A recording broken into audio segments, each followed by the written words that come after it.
स्वागत है आपका आपके अपने YouTube channel only UPSC and state PSC में। सभी का भरपूर स्वागत और अभिनंदन। सबसे पहले मैं माफी चाहूंगा ये वीडियो लेट होने की वजह से। ये वीडियो काफी दिनों से वीडियो नहीं पढ़ पा रहे थे, लेकिन अब देरी नहीं होगी। हम लोग आज स्टार्ट करते हैं चैप्टर नंबर 2, भारत का भौतिक विभाजन। और आप सभी को मैं बहुत बहुत धन्यवाद देता हूँ, साथ ही आपको प्रणाम करता हूँ। यह प्रणाम मैं इसलिए नहीं कर रहा हूँ, यह प्रणाम मैं इसलिए नहीं कर रहा हूँ कि आप मेरे चैनल पर आए हैं और आप मेरे वीडियो को लाइक किया है, सब्सक्राइब किया है, इसलिए नहीं। मैं प्रणाम आपको इसलिए कर रहा हूँ कि आप 5 से 6 कलाओं के जीव हैं। भगवान श्री कृष्ण 16 कलाओं के जीव थे, जिनमें तमोगुण, रजोगुण और तमो, रजो और कर्म सारे धर्मों से निवृत्त। उनमें सारे गुण व्याप्त होने के बावजूद वह उनसे सबसे परे रह सकते थे। हम लोग 5 से 6 कलाओं के जीव में इसलिए कह रहा हूँ कि एक कला का जीव जिसमें रीढ़ विहीन जीव जंतु आते हैं, 2 कलाओं के जीव जो होते हैं जिनमें रीढ़ उपस्थित होती है, 3 कलाओं के जीव वह होते हैं जो रीढ़ उपस्थित होने के साथ में और जल से बाहर रहते हैं और 4 पैरों से चलते हैं। वही 4 कलाओं के जीव सीधा खड़ा होकर के चल सकता है। हम लोग 5 और 6 कलाओं के जीव हैं, क्योंकि हम लोग समझ अच्छी खासी समझ विकसित हो चुकी है। हम लोग अच्छा भला बुरा सारी चीजें पहचान सकते हैं, सुख दुख का अनुभव कर सकते हैं। ये इसलिए मैं सभी को प्रणाम करता हूँ। ये कहानी मैं इसलिए सुना रहा था क्योंकि आज का टॉपिक हमारा इसी तरीके से रहने वाला है। आज हम लोग देखने वाले हैं चैप्टर नंबर 2, इंडियन ज्योग्राफी का चैप्टर नंबर 2, जिसमें मैंने चैप्टर नंबर 2 भारत का भौतिक विज्ञान, physical partition of India, physical partition of India, भौतिक रूप से उसको बांटना। भौतिक का मतलब जो आपको स्पष्ट दिखाई पड़ रहा है, हमारी आंखों के सामने प्रत्यक्ष रूप से सामने है। तो भौतिक विभाजन में हम लोग सामान्यतः जो दिखाई पड़ रहा है उसका विभाजन कर लेते हैं। उसी में मैंने इसको कुछ सब पॉइंट्स में बांटा है। जैसे पहला पॉइंट यहाँ मैंने लिखा हुआ है, भारत का भूगर्भिक इतिहास, geological history of India, geological history of India. इसमें हम लोग ये सब पॉइंट देखने वाले हैं, ये सब पॉइंट देखने वाले हैं। इसीलिए मैं आपको ये कहानी सुना रहा था। यह कहानी हमारी कुछ इस तरीके से है, जो कि पृथ्वी जब या सूर्य से अलग हुई या नहीं अलग हुई, यह तो अभी वैज्ञानिकों के बीच में मतभेद का भाव है।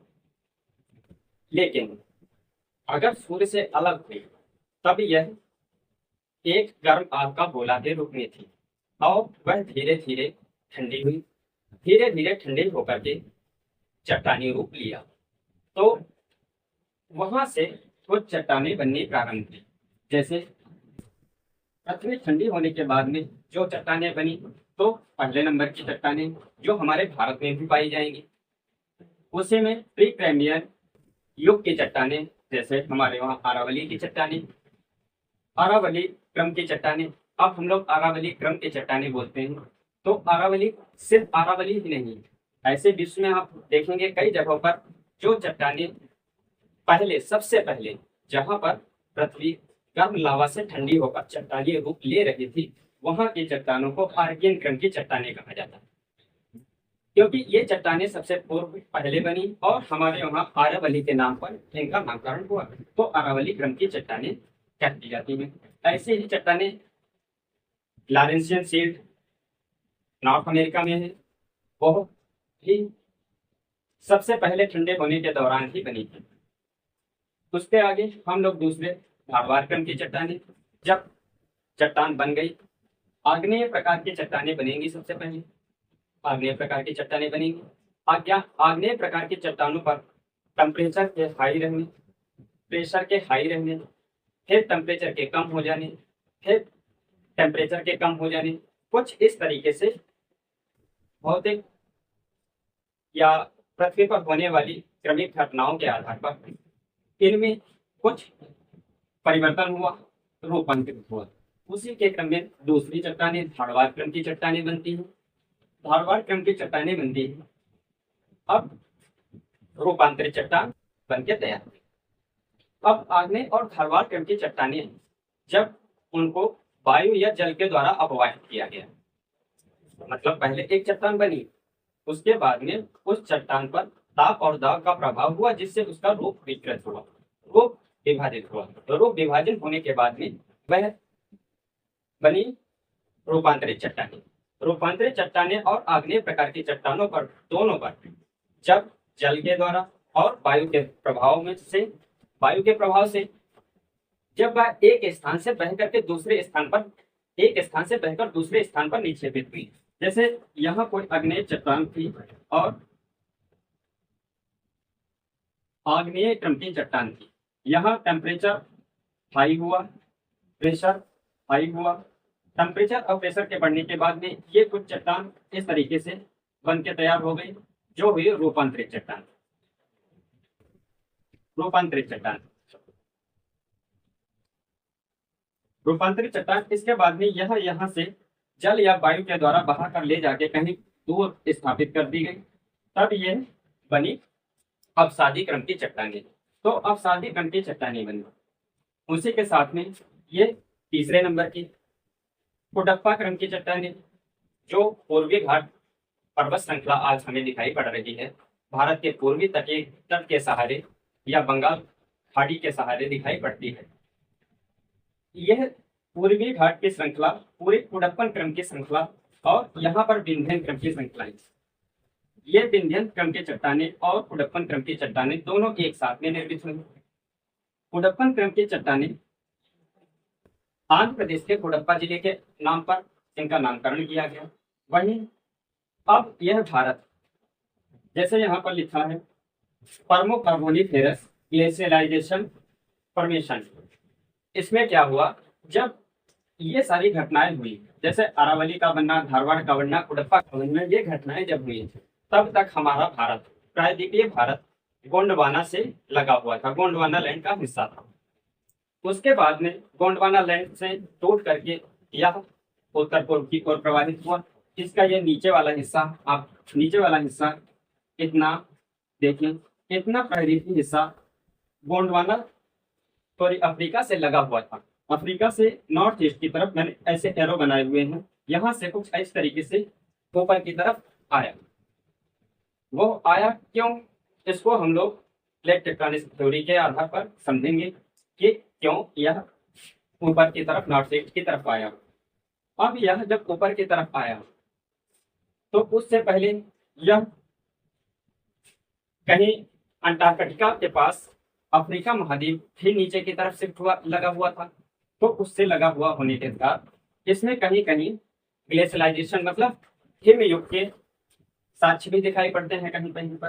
तो हिमयुग के साक्ष्य कैसे दिखाई पड़ेंगे, जब यहाँ पर कभी हिमयुग रहा हो। हिमयुग कब रहा था, जब यह हिस्सा गोंडवाना लैंड का भाग अंटार्कटिका महाद्वीप के पास में दक्षिणतम ध्रुव के पास में अवस्थित था। इस वजह से यहाँ कहीं कहीं आप देखेंगे कहीं कहीं ग्लेशियलाइजेशन या हिमानीकरण के भी प्रमाण दिखाई पड़ेंगे। हिमानीकरण के प्रभाव, जैसे बड़े बड़े बोल्डर पत्थर को इलाका के एक जगह पर जमा करना, छोटे छोटे पत्थर ऊपर से जमा हुए, कुछ इस तरीके से ग्लेशियलाइजेशन की प्रक्रिया हुई। उसी के बाद में फिर गोंडवाना लैंड में फ्रिक्शन हुआ और लावा का प्रकार हुआ, लावा निर्मित प्रकार दक्कन ट्रेप का निर्माण हुआ। तब जब ये अफ्रीका महाद्वीप से टूट कर अलग हो रहा था, तब एक बार दरारी उद्भेदन से लावा का पठार पूरे इस महाराष्ट्र, कर्नाटक और इस क्षेत्र में फैला। जब यह पहुंचने वाला था दक्कन प्लेट में लावा फैलने के बाद, जब यह यूरेशियन प्लेट के पास में पहुंचने वाला था, यूरेशियन प्लेट से टकरा रहा था, तब यहाँ कहीं काराकोरम काराकोरम काराकोरम मीसोजोइक एज में बनना स्टार्ट हो गया था। वहीं एक बार फिर यहाँ पर दरारी उद्भेदन होता है नर्मदा नदी घाटी के सहारे। इसलिए महाराष्ट्र में 2 बार लावा का मैग्मा अंदर से निकल कर आया और लावा का निक्षेपण हुआ। तो यहाँ 1500-1600 मीटर 1500 से 1600 मीटर तक मोटाई में लावा की परतें पाई जाती हैं। वहीं यहाँ नीचे की तरफ कम दिखाई पड़ता है। तो ये हम लोग भूगर्भिक इतिहास में आगे आने वाले चैप्टरों में देखेंगे। उसके बाद दूसरा पॉइंट मैंने डिवाइड किया है, जिसमें भारत का भौतिक प्रदेश कुछ हमें जो स्पष्ट रूप से दिखाई पड़ते हैं उसको मैंने डिवाइड किया है। जैसे ए पॉइंट में उत्तर का पर्वतीय क्षेत्र में हम लोग ट्रांस हिमालय को यहाँ से कनेक्ट करेंगे। जब ट्रांस हिमालय बना उसके बाद में बृहद हिमालय और लघु हिमालय के बाद में शिवालिक हिमालय। ये हिमालय के क्षेत्र, जैसे कहें यहाँ पर 6 नंबर पे जब ट्रांस हिमालय या काराकोरम रेंज बनी, उसके बाद में 7 नंबर पे ये हिमालयन शील्ड बनकर तैयार हुई और 8वें नंबर पर एलुवियल यानी यह उत्तर का विशाल मैदान बनकर के तैयार हुआ। यह प्रक्रिया दूसरा पॉइंट उत्तर का विशाल मैदान जिसमें सिंधु का मैदान, गंगा का मैदान, ब्रह्मपुत्र नदी का मैदान, यह मैदानी क्षेत्र हम लोग देखेंगे। उसके बाद आगे बढ़ते हुए हम लोग प्रायद्वीपीय भारत को फिर से एक बार समझेंगे, जिसमें अरावली को यहाँ हम लोग पहले देख चुके रहेंगे। ये भूगर्भिक इतिहास के क्रम में बनी थी। अब हम लोग अरावली की अवस्थिति और वहाँ की स्थलाकृतियां और उसके पर्वतीय चोटी, ये हम लोग कहाँ से कहाँ तक अवस्थित है, ये चीज मालवा का पठार, बुंदेलखंड का पठार और भी ऐसे सतपुड़ा पर्वत श्रृंखलाएं, नर्मदा नदी घाटी, ताप्ती नदी घाटी, उसके बाद में अजंता रेंज, पश्चिमी घाट पर्वत श्रृंखला, पूर्वी घाट पर्वत श्रृंखला, दक्कन का पठार, मालवा का पठार, छोटा नागपुर का पठार, नीचे तेलंगाना का पठार, तमिलनाडु का तटीय मैदान और पठारी भाग, नीचे तमिलनाडु में छोटी छोटी पर्वतीय पहाड़ियां, कार्डमम पहाड़ी, पालनी हिल्स, इन सबको देखेंगे प्रायद्वीपीय भारत के तहत। प्रायद्वीपीय भारत को देखने के बाद में उसके बाद में हम लोग तटीय मैदान, जो कि भारत के भौतिक प्रदेश का बाहरी हिस्सा, भारत के तटीय मैदान जो यहाँ कुछ तटवर्ती मैदान बनकर के तैयार हो गए हैं, वो किस लिए बने हैं, कहाँ अवस्थित हैं, इनके बारे में चर्चा होगी। एक द्वीपीय पॉइंट मैंने अलग से बना दिया है। द्वीपीय प्रदेश में हम लोग लक्षद्वीप और अंडमान निकोबार, इनको हम लोग हालांकि थोड़ा सा यहाँ भी समझेंगे, किस तरीके से लक्षद्वीप बनी, किस तरीके से अंडमान निकोबार किस तरीके से बना, और अन्य द्वीप छोटे छोटे कुछ द्वीप जैसे व्हीलर द्वीप या अन्य जैसे छोटे बड़े द्वीप। उसके बाद में फिर हम लोग हिंद महासागर के द्वीपों को देखेंगे। हिंद महासागर में, क्योंकि हम लोग हिंद महासागर की अवस्थिति को थोड़ा सा देख चुके हैं, तो उसी में हम लोग थोड़ा सा हिंद महासागर में अवस्थित द्वीप जैसे चैगोस द्वीप, मालदीव या मॉरिशस या अन्य छोटे बड़े द्वीप को देख लेंगे। थोड़ा थोड़ा उनकी लोकेशन भी याद करते चलेंगे। ये चैप्टर 2 का एक सब क्लासिफिकेशन यहाँ हम लोग कर रहे हैं। इसके बाद में हम लोग आज ही आपको शाम को एक वीडियो के दौरान यह चैप्टर हम लोग भारत का भूगर्भिक इतिहास यहाँ से हम लोग स्टार्ट करेंगे। थोड़ा सा भूगर्भिक इतिहास जिस तरीके से, जैसे कार्बोनिफेरस युग कब जुरासिक युग हुआ, कब डायनासोर आए, इनको भी देखेंगे और ये क्रम में आगे सेकंड चैप्टर हम लोगों पर पढ़ेगा। ठीक है, फिलहाल अभी ये इंट्रोडक्शन हो गया सेकंड चैप्टर का। अब हम लोग आगे कंटिन्यू करेंगे। ठीक, चलिए स्टार्ट करते हैं हम लोग। यहाँ हम लोग आप देखेंगे भारत का भौतिक विभाजन, फिजिकल पार्टीशन ऑफ इंडिया में पहला पॉइंट, जिसमें भारत का भूगर्भिक इतिहास। भूगर्भिक इतिहास में जियोलॉजिकल हिस्ट्री ऑफ इंडिया में, जैसा मैंने पाठ्यक्रम में समझाया कि कुछ इस तरीके से हम लोग भारत का किस तरीके से चट्टानें निर्मित हुई हैं, इन चट्टानों के बारे में समझना है हम लोगों को। इसको समझने से पहले हम लोग पृथ्वी का संपूर्ण इतिहास, किस तरीके से पृथ्वी पर चट्टानें निर्मित हुई और आज वह इस रूप में दिखाई पड़ रही हैं, इनके बारे में थोड़ा सा समझेंगे। जैसे मैंने यहाँ थोड़ा सा इनका कालखंड को डिवाइड किया है, जिसमें हम लोग इसे समझेंगे कालक्रम में डिवाइड करके समझेंगे। जैसे पहले यहाँ मैंने लिखा हुआ है कैम्ब्रियन युग। कैम्ब्रियन कल्प सबसे पहला सबसे बड़ा भाग कल्प है। उसके बाद में एरा या युग आते हैं। एरा या युग आते हैं जैसे आर्कियन युग, प्रेटेरोजोइक युग या पैलियोजोइक युग, मेसोजोइक युग, सिनोजोइक युग। ये हमारे पास 5 युग। 5 युग के बाद में इसको सोने से माना जाता है, इसलिए हम लोग कहते हैं 4 युग। सतयुग, त्रेता, द्वापर, कलयुग, ये 4 युग माने जाते हैं। यह सोनी युग माना जाता है क्योंकि इसमें इसमें वह प्रक्रिया शामिल है जैसे हम लोग पृथ्वी का उत्पत्ति को लेकर समझें। जब पृथ्वी सूर्य से अलग हुई या पृथ्वी जब शुरुआत में थी तो एक गैस और गोल कणों का एक गोलाकार आकृति थी। वह जब धीरे धीरे ठंडा होना शुरू हुई, धीरे धीरे ठंडी होनी शुरू हुई, तो उसमें कहीं संकुचन पड़े, उसमें कुछ कहीं संकुचन हुआ, कहीं उभार आया और वह धीरे धीरे ऐसे देखें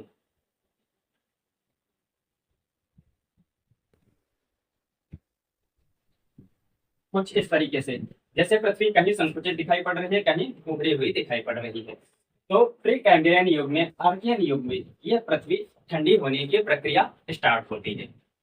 यहाँ से हम लोग स्टार्ट करेंगे।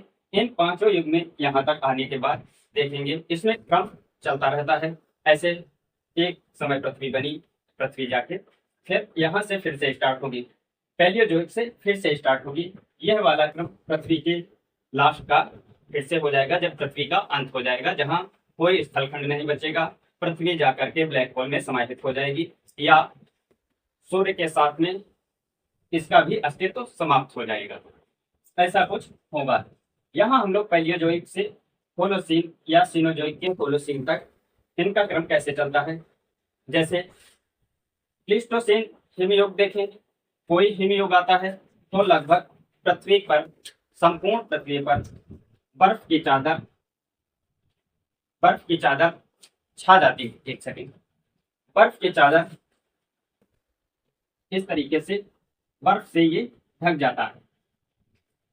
ढक जाने के बाद में जब यह आगे बढ़ती है धीरे धीरे होलोसीन और आगे के समय आता जाएगा, ग्लोबल वार्मिंग होगी। जब यह वार्मिंग होगी तब इसमें उपस्थित ज्वालामुखी में विस्फोट होगा। धीरे धीरे पृथ्वी का तापमान इतना बढ़ता चला जाएगा कि यह पूरी तरीके से पृथ्वी रहने योग्य नहीं रहेगी और खत्म हो जाएगी, पूरी तरीके से स्थल खाली हो जाएगा। फिर यहाँ से हम लोग स्टार्ट करेंगे। फिर आएगा कैम्ब्रियन युग, जिसमें शीतलन की प्रक्रिया स्टार्ट होगी और धीरे धीरे जलमंडल बनकर तैयार होगा। जलमंडल बनने के बाद में उसमें छोटे छोटे जीव बनेंगे, फिर वह सरीसृप रेप्टाइल्स बनते हुए और उभयचर के बाद में स्तनधारी जीव, और इस तरीके से प्रक्रिया ऊपर से क्रमिक रूप से ये चारों युगों की प्रक्रिया चलती रहती है। जैसे हमारे पुराणों में भी यह चीज कही गई है कि सतयुग, त्रेता, द्वापर और उसके बाद में कलयुग क्रमशः इस तरीके से आते रहते हैं। तो उसी का क्रम यहाँ हम लोग आज देख रहे हैं, जिसमें प्री कैम्ब्रियन युग में आर्कियन युग, जो कि 4600 मिलियन वर्ष पहले की बात बता रहे हैं। 4600 मिलियन वर्ष पहले पृथ्वी जब सूर्य से अलग हुई तो कुछ इस तरीके से ऐसी अलग हुई गैसीय धूलकण के रूप में, और प्रेटेरोजोइक युग में इसमें संकुचन प्रारंभ हुआ, जिससे यहाँ सागर, जहां इसका अंदर धसा हुआ भाग था या गहरा भाग था, किसी एक वर्ड को आप ऐसे एक मत लीजिए, यह पेज है। अगर इसमें कोई संकुचन पड़ता है, दबाव पड़ता है, समिटती है, कुछ गोला आकार की चीज है, दबाव पड़ता है, तो वह कहीं पर ऐसे दब जाएगी, कहीं पर उभरी हुई दिखाई पड़ेगी। तो इसमें जहां पर जैसे ये गहरा भाग दिखाई पड़ रहा है, उस गहरे भाग में जल आकर के भर जाएगा। तो इसी तरीके से जब पृथ्वी इधर उधर से दबी तो कई जगह पर उसमें उभार रहा और कई जगह पर उसमें गहरे गड्ढे बन गए, और गहरे गड्ढों में आकर के पानी भर गया, ये बन गया जलमंडल। जलमंडल। और ये जो उभरा हुआ भाग दिखाई पड़ रहा है, यह बना स्थलमंडल। स्थलमंडल, ये जो ऊंचे ऊंचे भाग दिखाई पड़ रहे हैं, यह स्थलमंडल बने। और जो गहरा भाग है वह जलमंडल बनकर के तैयार हुआ प्रीटेरोजोइक युग में। इस युग के बाद में हम लोग दूसरे पीरियड में फेनेरोजोइक कल्प में हम लोग 2 पार्ट, पैलियोजोइक जो 570 मिलियन वर्ष, कहाँ हम लोग 4600 मिलियन वर्ष से स्टार्ट करके इस पृथ्वी को गर्म गैस या दुर्बल मंडल लावा से निर्मित गोले को ठंडा करने के बाद उसमें स्थलखंड और जलमंडल बनने की प्रक्रिया यहाँ इन 2 युगों में चलती है, या शून्य युग में चलती है। शून्य युग मानते हैं इसे। उसके बाद में पहला युग यहाँ से स्टार्ट होता है।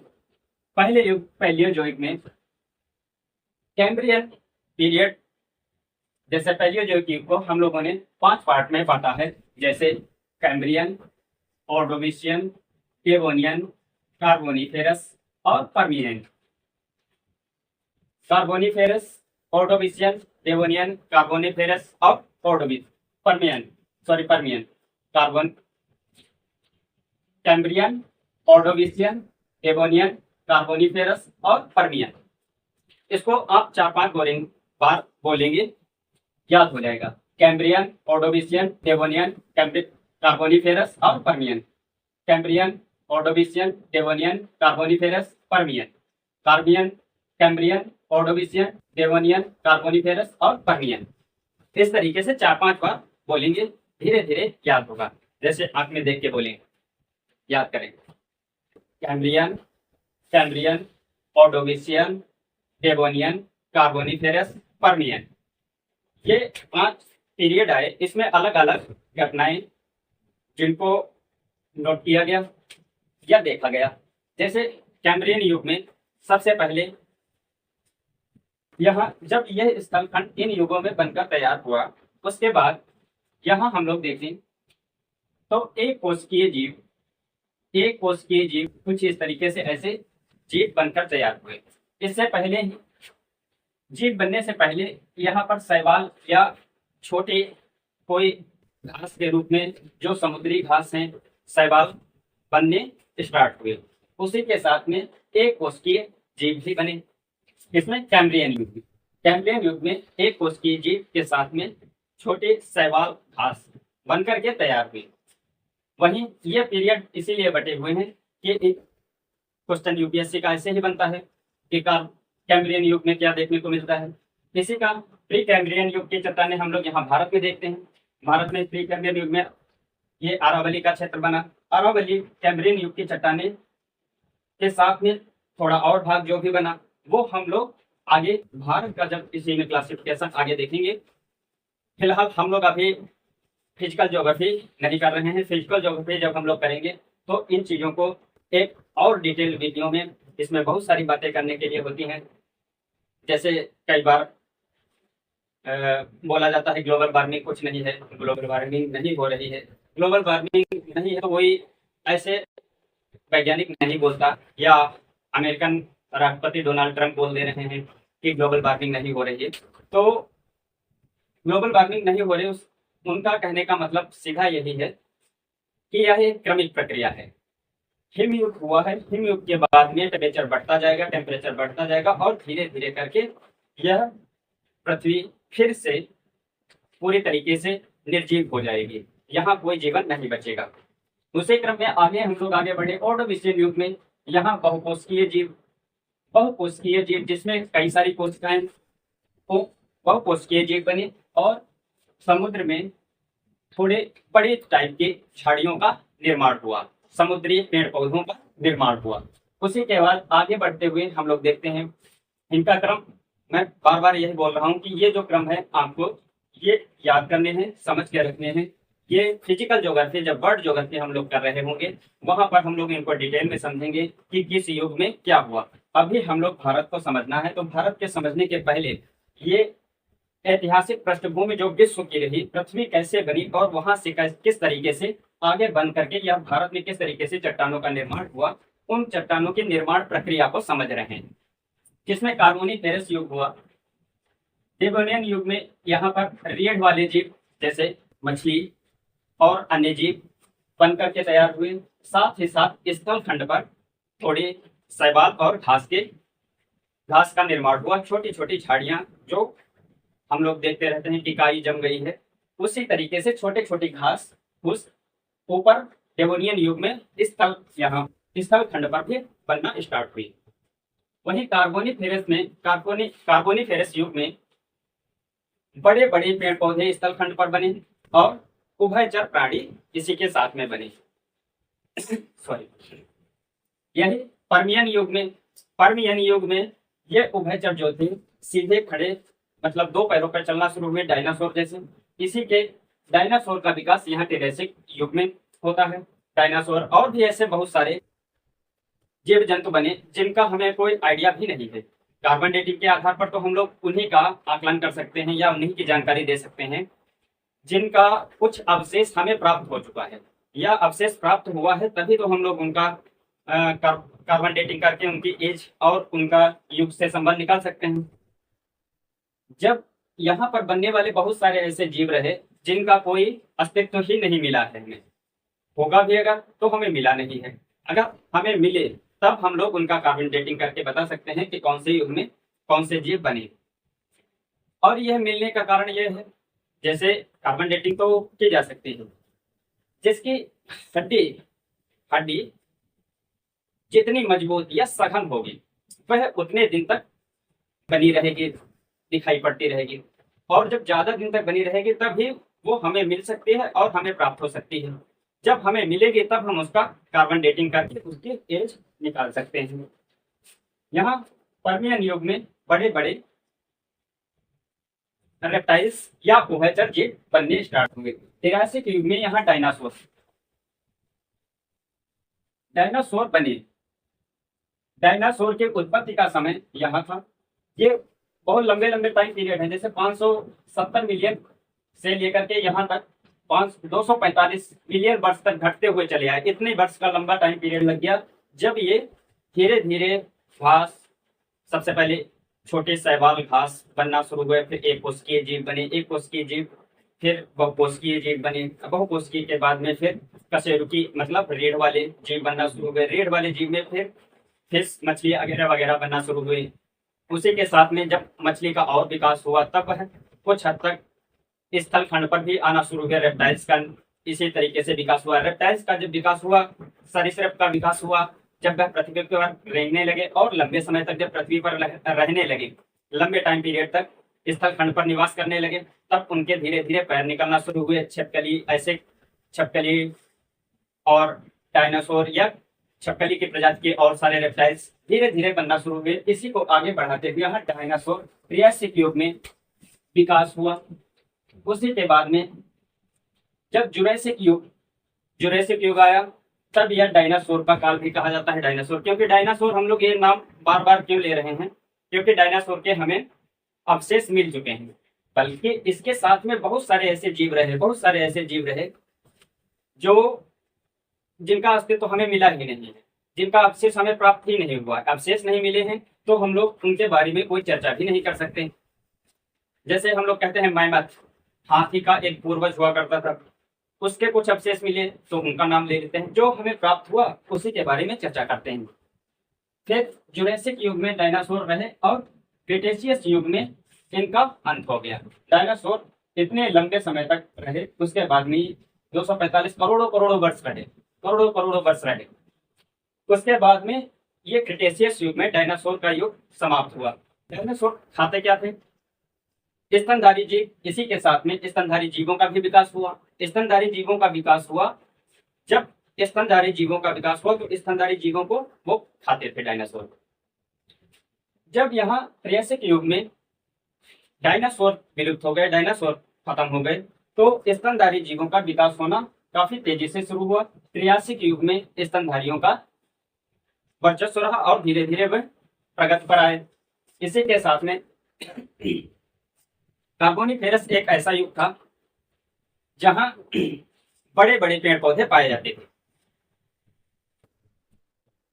ग्लोप्टोगोरिस ग्लोप्टोरिस नाम की एक वनस्पति थी, हुआ करती थी। उसके भी अवशेष हमें मिले हुए हैं। अवशेष क्या, असल में जैसे हम लोग देखें खनिज संसाधन देखते हैं हम लोग, तेल क्षेत्र कहाँ मिल रहा है, किस तरीके से कोयला मिलता है, हमें कोयला मिलता है, कहाँ पर प्राकृतिक गैस पाई जाती है, वो हम लोग भारत वाले क्षेत्र में इसका फिर से कार्बोनिफेरस युग में देख लेंगे। पर्मियन युग, जुरेसिक, क्रिटेशियस। क्रिटेशियस के बाद में सीनोजोइक युग, जो 66 मिलियन ईयर पहले की बात है। यहाँ त्रियासिक युग या तृतीयक युग। तृतीयक युग, तृतीयक युग इसे क्यों बोला जा रहा है, जैसा मैंने पहले बताया, इसे शून्य युग या शून्य पीरियड बोल देते हैं। शून्य के बाद में पहला न्यूजोइक, दूसरा मीसोजोइक और तीसरा त्रियासिक और चौथा क्वाटरनरी युग, ये चतुर्थक युग। ये 4 युग माने जाते हैं। यहाँ से इस तरीके से हम लोग 4 युग मानते हैं। ये तीसरे के 2 खंड बांट लिए हैं, जिसमें हम लोग क्वाटरनरी युग में प्लीस्टोसीन और होलोसीन देखते हैं। हम लोग यहाँ प्लीस्टोसीन हिम युग के बाद में होलोसीन में यहाँ पर मानव का विकास यहाँ हम लोग देखते हैं। त्रियासिक युग को भी छोटे छोटे इपोच मतलब पीरियड, मतलब समय का हिस्सा। पीरियड मतलब एक पीरियड का एक छोटा हिस्सा। इस तरीके से पेलियोसिन, इयोसिन, ओलिगोसिन, मायोसिन और प्लायोसिन। यहाँ ये थोड़ा फैक्चुअल चीजें हैं, इनको आपको रखना ही है। पेलियोसिन, इयोसिन, ओलिगोसिन, मायोसिन और प्लायोसिन। इसको ऐसे कर जो शॉर्ट फॉर्म में देख ली तो PEOM और फिर P, ऐसे ऐसे करके लिख ली तो धीरे धीरे याद हो जाएंगे। PEOMP, Palaeocene, eosin, Oligocene, myosin, Pliocene. इसके बाद में क्वाटरनरी युग या ह्यूमन का ये आया। यहाँ प्लीस्टोसीन हिम युग, जैसे प्लीस्टोसीन हिम युग 4 खंडों में दिखाई पड़ता है, वो हम लोग आगे देखेंगे जब हम लोग फिजिकल ज्योग्राफी करेंगे। होलोसीन में मानव का विकास हुआ। जब हिम युग, जैसे कहते हैं ना कि हिम युग में पूरा यूरोप बर्फ की चादरों से ढक गया था, उसके बाद में होलोसीन जब आया तो धीरे धीरे बर्फ पिघल करके और स्थलखंड दिखाई देने शुरू हुए, स्थलखंड बने और वहां पर मानव का प्रादुर्भाव हुआ, मानव का विकास हुआ। अब इसी तरीके से जैसे आगे बढ़ते जाएंगे हम लोग, अत्यधिक गर्मी बढ़ेगी,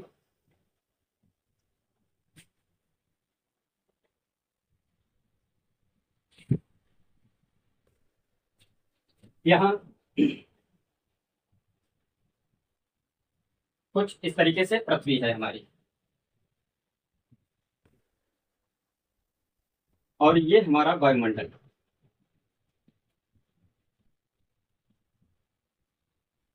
वायुमंडल और यहाँ कहीं कहीं मान लिया थोड़ा थोड़ा जलीय क्षेत्र बना दें। ये जैसे हिंद महासागर, प्रशांत महासागर, अटलांटिक महासागर, इनको मान लिया इस तरीके से पृथ्वी पर दिखाई पड़ रहे हैं। यह वायुमंडल की परत है। जैसे जैसे समय आगे बढ़ता जाएगा, ये पीरियड आगे बढ़ता जाएगा, यहाँ ज्वालामुखी का उद्गार हुआ, यहाँ ज्वालामुखी का उद्गार हुआ, यहाँ ज्वालामुखी का उद्गार हुआ और 1000 मीटर तक ऊपर जाकर के इस तरीके से बादलों में वो धूल और धुआं, डस्ट, राख के कण जाकर के पूरे वायुमंडल में इस तरीके से इसको घना कर दिए, और वायुमंडल सम्मिलित रूप से है, ये चारों तरफ धीरे धीरे करके फैल गया। यहाँ अगर सनलाइट आ रही है तो वह धीरे धीरे उसकी कमी हो जाएगी, तब पृथ्वी से निकलने वाला शॉर्ट वेव रेडिएशन या लघु तरंग विकिरण जब कम होगा, पृथ्वी पर ऊष्मा किस लिए है, इस शॉर्ट वेव रेडिएशन के कारण। जब यह बादल या डस्ट, धूल कण जमे रहेंगे, लंबे समय तक जमे रहेंगे, तो सूर्य से आने वाली ऊष्मा या सूर्य तक की प्राप्ति नहीं होगी तो शॉर्ट वेव रेडिएशन या लघु तरंग विकिरण निकलेगा नहीं। अगर वह नहीं निकलता है, धीरे धीरे टेम्परेचर कम होना शुरू हो जाएगा। टेम्परेचर कम होना शुरू हो जाएगा, हिमयुग आ जाएगा। हिमयुग आने से यहाँ धीरे धीरे बर्फ आच्छादन शुरू हो जाएगा, हम लोगों का जीवन नष्ट हो जाएगा। इसी तरीके से जीवन नष्ट हो जाने के बाद में जब धीरे धीरे फिर से इसके बादल छटेंगे, धूल कण हटेंगे, तब यह परत फिर से पतली हो जाएगी। परत फिर से पतली हो जाएगी तो सोलर रेडिएशन आना स्टार्ट हो जाएगा। सूर्य की किरण सूर्य तक आना स्टार्ट हो जाएगा। फिर से यह धीरे धीरे पृथ्वी शॉर्ट वेव रेडिएशन लघु तरंग विकिरण बढ़ेगा और धीरे धीरे पृथ्वी का वायुमंडल गर्म होना स्टार्ट होगा। इस तरीके से यह एक क्रमिक प्रक्रिया है जो धीरे धीरे हिमयुग आता है। हिमयुग के बाद में फिर से जलवायु क्लाइमेट चेंज होता है, ग्लोबल वार्मिंग होती है, ग्लेशियर पिघलते हैं। यहाँ एक और प्रक्रिया है, ज्वालामुखी फूटते क्यों है? जैसे ज्वालामुखी फूटते क्यों है? जब ये शॉर्ट वेव रेडिएशन बढ़ा, ग्लेशियर पिघले। यहाँ इसका एक पॉइंट यहाँ समझें। जैसे यह एक पर्वतीय क्षेत्र है, पर्वतीय क्षेत्र है। इसके ऊपर छोटा बन रहा है थोड़ा सा मैप में, तो आप इसके ऊपर ये आइस कैप लगी हुई है, बर्फ की हिम चादरें, हिम कैप, आइस कैप मतलब हिमालय बने हुए हैं। मान लिया अगर जो ऐसे करके एक छोटा सा स्थलखंड दिखाई दे रहा है, ये स्थलखंड पर अगर इनको देखें, यह एक पर्वतीय भूभाग दिखाई पड़ रहा है, छोटा सा है। आप ध्यान देकर देखेंगे, थोड़ा सा छोटा ही बन पाएगा क्योंकि बार बार बढ़ाना मुश्किल है। तो ये यहाँ पर हिमालय दिखाई पड़ रहे हैं। जब शॉर्ट वेव रेडिएशन बढ़ा, ग्लोबल वार्मिंग अधिक हुई, जिससे ये बर्फ पिघलना स्टार्ट हुई। तब यहाँ की नदियों में अधिक पानी आना स्टार्ट हुआ। नदियों में अधिक पानी जब आना स्टार्ट हुआ, तब यहां से कुछ दूसरा पॉइंट यहां ले लेते हैं। यह सागरीय सतह है और स्थलखंड की सतह है। सागरीय सतह पतली है, ऊपर स्थलखंड की सतह है। जैसे हम लोग अगर जो देख लें, एक एग्जांपल ही ले लेते हैं। मान लिया यहाँ पर यह स्थलखंड जो है यह भारत है, भारत का प्रायद्वीपीय भाग। अब मैं बोल रहा हूँ तो ये वाला हिस्सा आप देखें। इस स्थलखंड को मैंने यहाँ छोटा सा बना दिया है। ये स्थलखंड छोटा सा बना हुआ है, उसी के बगल में ये हिंद महासागर जलखंड, स्थलखंड और जलखंड। जब यहाँ कोई पर्वत से पिघल कर नदी आएगी इस तरीके से, तो यहाँ पर अवसाद लाएगी और जल की मात्रा अधिक बढ़ेगी। थोड़ा सा ध्यान से देखेंगे। स्थलखंड यहाँ शॉर्ट वेव रेडिएशन बढ़ा, जिससे ग्लोबल वार्मिंग बढ़ी। जिससे क्या हुआ, यहाँ के आइस कैप पिघलने से क्या हुआ, जलमंडल पर जल की मात्रा अधिक बढ़ी और यहाँ स्थलखंड से ये पिघलना स्टार्ट हुए। उसी के नीचे जब यहाँ दबाव अधिक बढ़ा तो नीचे आप लोग आगे देखेंगे, समझ में आएगा। नीचे दुर्बल मंडल जो मैग्मा से भरा हुआ है, अभी भी वह गर्म नहीं है, गर्म लावा वाली चट्टानें बनी हुई हैं। ये आप यहाँ से जाकर के यहाँ इसको तोड़ करके ऊपर निकलेंगी, ज्वालामुखी बनेगी, ज्वालामुखी निकलेगा, ज्वालामुखी क्यों निकलेंगे? अब आप कहेंगे स्थलखंड की चट्टान जलखंड की चट्टान आपने पतली बनाई है, जलखंड को तोड़कर क्यों नहीं निकली? जलखंड की चट्टान या जलीय क्षेत्र के नीचे वाली चट्टान अत्यधिक ठोस और कठोर, जिसका घनत्व तो अधिक होने के कारण वह दुर्बल मंडल में उठने वाली तरंगें जहां की चट्टानों को कम कठोर या नर्म चट्टाने पाएगा वहां पर वो तोड़कर ऊपर निकल जाएगा।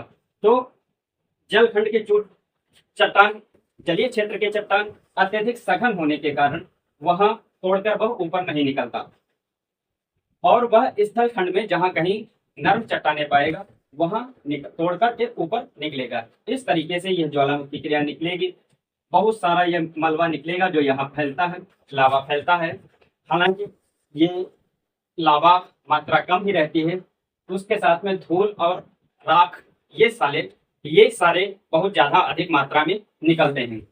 ये सब निकलने के बाद कुछ इस तरीके से यहाँ पर जमाव बनाएंगे सोलर रेडिएशन या सूर्यताप की मात्रा कम होगी। कुछ इस तरीके से हिमयुग आता है। हिमयुग आने के बाद में फिर से धीरे धीरे उसके बादल छटते हैं और धीरे धीरे सामान्य तापमान बढ़ता चला जाता है, तापमान बढ़ता चला जाता है, जिससे ग्लेशियर्स पिघलते हैं।